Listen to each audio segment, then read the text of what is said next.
নমস্কার, welcome back to my channel. তো বন্ধুরা, আজকে তোমাদের সাথে শেয়ার করছি পুঁইশাক মাছের মাথা দিয়ে রেসিপি। তো পুঁইশাক, কুমড়ো, আলু, বেগুন এগুলো কেটে নিয়েছি ও মাছের মাথাটা ভালো করে ভেজে নিতে হবে।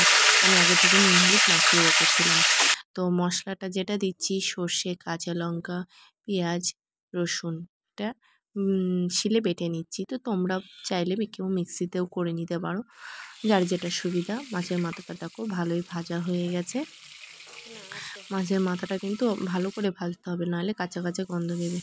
তো দেখো তেলটা গরম হয়ে গেছে, তো পেঁয়াজ রসুনটা দিয়ে দেওয়া হলো।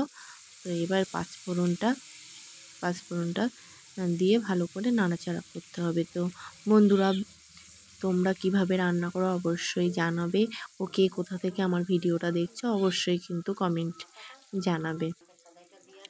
আর রান্না যদি কোনো রকম ভুল কিছু হয়ে থাকে অবশ্যই জানাবে। আর আমরা যারা ফেসবুকে কাজ করছি সবাই কিন্তু সবার পাশে থাকবে। এটা কিন্তু সবার পাশে না থাকলে কেউ মানে এগোতে পারবো না, এটাই আসল কথা। তো নুন, হলুদ এগুলো পরিমাণ মতো দিয়ে দিচ্ছি। নুন হলুদ এগুলো দিয়ে পরিমাণ মতো দিয়ে একটু নাড়াচাড়া করে দিচ্ছি। তো দেখো অনেকটাই হয়ে গেছে সবজিটা। আর তোমরা কে কীরকমভাবে কন্টেন্ট কীভাবে কী করছো অবশ্যই বলবে। হ্যাঁ, তাহলে কি আমরা সবাই সবারটা দেখে শিখে নিতে পারবো। তো দেখো এবার মশলাটা দিয়ে দেওয়া হলো। মশলাটা দিয়ে যে বেটে রাখা যেটা মশলাটা রেখেছিলাম সেটা দিয়ে দিলাম।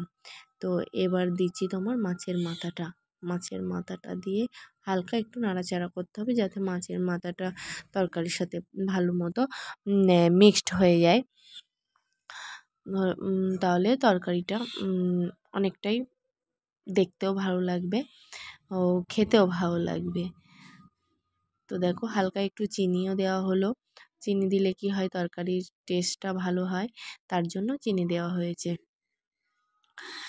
তো আমরা দেখো অনেক সময় কি হয় বলো, আমরা কি পুঁইশাক রান্না পারি না? তো সবাই পারে। এবার প্রসেসটা সবার দেখো, একটা তরকারি যখন 5 জন রান্না করবে 5 রকম টেস্ট কিন্তু আসে। তো তার জন্য সবার রান্নার ধরন একরকম নয়। দেখো অনেকটাই হয়ে এসছে, পুরো মাখা মাখা হয়ে এসছে তরকারিটা। দেখতেও খুব সুন্দর লাগছে, তাহলে জানি খেতে কতটা সুন্দর হবে।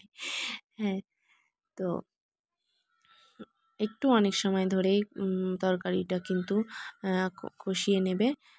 হালকা একটু জল দিলে কি হবে, মশলাটা ভালো করে যে ডাঁটা এগুলো রয়েছে, মাছের মাথাটা রয়েছে, ওর মধ্যে মশলাটা যাবে।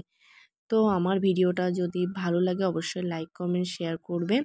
হ্যাঁ, তো তোমরা সবাই সুস্থ থাকো, ভালো থাকো এই কামনাই করি। আর আমার রান্নাটা যদি তোমাদের ভালো থাকে অবশ্যই শেয়ার করবে। তো ভালো থেকো, সুস্থ থেকো, টাটা, বাই বাই, দেখা হবে নেক্সট